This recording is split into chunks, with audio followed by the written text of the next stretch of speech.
اللہ نے اس مغضوب علیہم قوم کو، اس ملعون قوم کو کیوں اب تک چھوٹ دیے رکھی؟ میں بتا چکا ہوں یہ بڑے عذاب کے مستحق ہو چکے تھے حضرت عیسیٰ علیہ السلام کے زمانے میں، چھوٹ دی ہے ابھی تک ہے، بلکہ ایک مرتبہ ابھارا ہے، 1900 برس کے بعد ابھرے ہیں یہ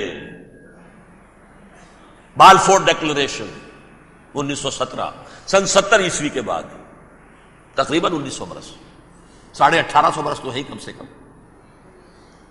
پھر creation of Israel 1948، 1967 extension of Israel, یروشلم پر قبضہ،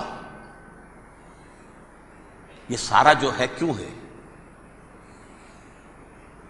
اللہ تعالیٰ اس خیر امت محمد صلی اللہ علیہ وسلم، اس کے بہترین حصے کو سزا ان ملعونوں کے ہاتھوں دے رہا ہے۔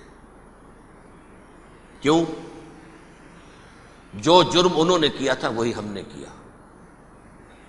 انہوں نے اللہ کی کتاب کو پیٹھ کے پیچھے پھینکا، نبذ فریق من الذین اوتوا الکتاب کتاب اللہ وراء ظہورہم، ہم نے اپنی پیٹھوں کے پیچھے پھینکا کہ نہیں؟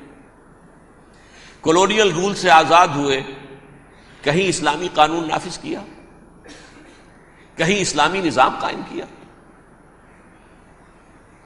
تو جو جرم ان کا تھا وہی ہمارا ہے، اور ہم خیر امت ہیں، اور ہمارے میں سے خیر ترین عرب ہیں، ان پر اللہ کا فضل، ان کی مادری زبان میں اللہ کی کتاب موجود ہے۔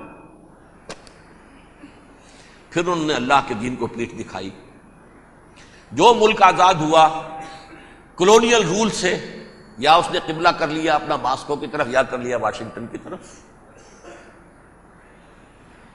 کسی نے مکے کو قبلہ بنایا، یہ بدترین سزا ہے۔ ویل للعرب من شر قد اقترب۔ اور ترمذی شریف میں تو یہاں تک روایت ہے، من اقتراب الساعۃ ہلاک العرب، قیامت کے قرب کی ایک نشانی یہ بھی ہوگی کہ عرب ہلاک ہو جائیں گے۔ ایک حدیث میں الفاظ آتے ہیں کہ حضور نے جب کہا یہ ہوگا یہ ہوگا یہ ہوگا، یہ بربادی آئے گی، تو کسی زوجہ محترمہ نام میں بھول رہا ہوں، انہوں نے پوچھا کہ عرب اس دن کہاں ہوں گے؟ فرمایا العرب یومئذ قلیل، بہت کم ہوں گے۔ آخری خاتمہ ہونا ہے یہود کا حضرت مسیح علیہ السلام کے ہاتھوں، وہ عذاب جو 2000 برس تک ان سے ٹلا رہا وہ آئے گا، اور ان کے رسول ہی کے ہاتھوں آئے گا۔ لیکن اس سے پہلے مسلمانوں پر یہ عذاب آ رہا ہے، ہولوکاسٹ کے درجے کا عذاب آ رہا ہے۔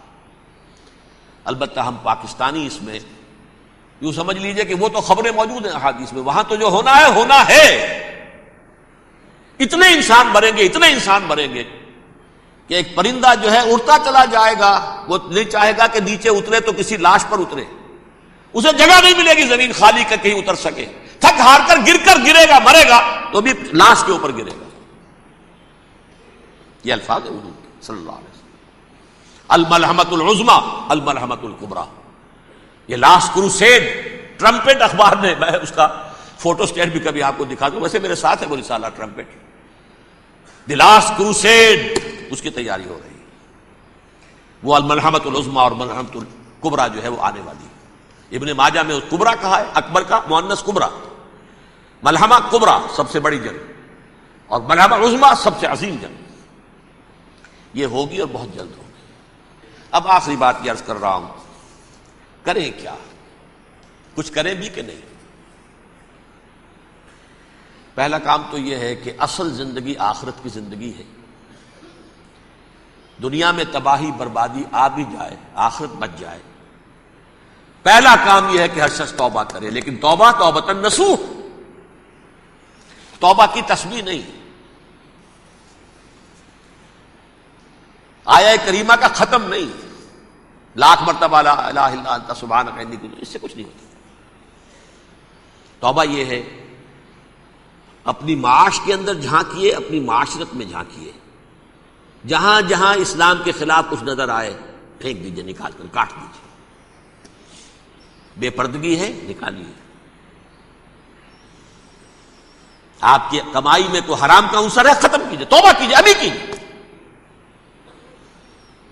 عملی توبہ. فرائض کی ادائیگی میں کوتاہی ہو رہی ہے، ابھی شروع کیجیے.